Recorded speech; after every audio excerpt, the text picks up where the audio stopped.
Welcome to the section 4 of the course Introduction to Neural Nets using R. So let's move on. Let's first, obviously, we're going to talk about movie reviews. So let's talk about the movie review data from Netflix and then see what is that we are looking at. And pretty much like a small explanation of the data is needed because there's some amount of pre-processing and data encoding which needs to be done to understand this data. Because if you look at reviews, it's basically like text format. It's verbose. A lot of things has been written about the movie and stuff. And we need to somehow encode this in a meaningful way so that we can actually derive sentiments and stuff.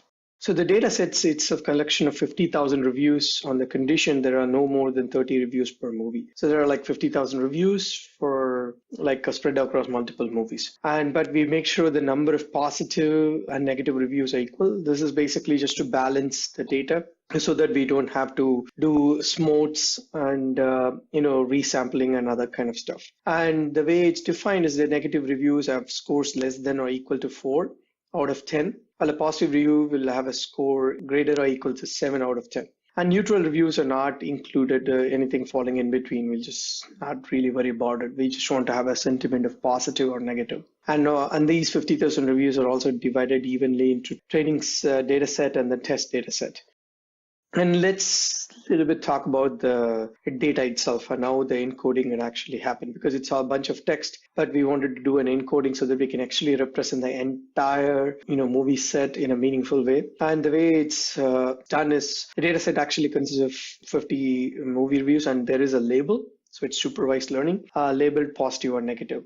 And that's what we want to predict. Each review is pre-processed to be encoded as a sequence of word indexes. Let me explain what that means, the encoding. Say, assume that each word is technically mapped to an integer, and that integer stands for how frequently the word is used. Okay. For instance, let there be a sentence to be or not to be.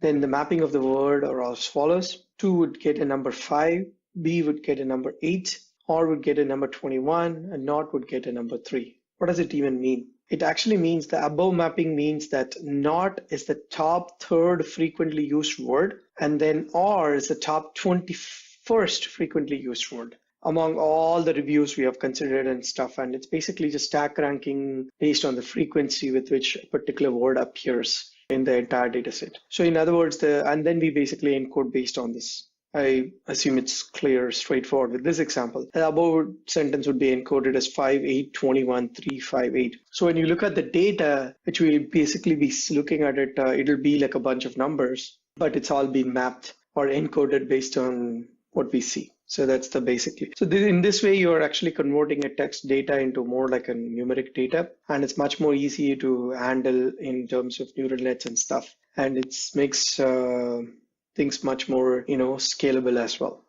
So for example, assume this is the movie review text which we have. First, think another Disney movie, might good, it's kids movie, watch it, can't help you, enjoy it, ages love movie, and all this blah, blah, blah. So it's basically a review written about this movie. And then we remove stop words, it's basically removing like off, the, a, and all this kind of stop words, which is pretty common, which is not really, if you go by that frequency, they are going to be the highest.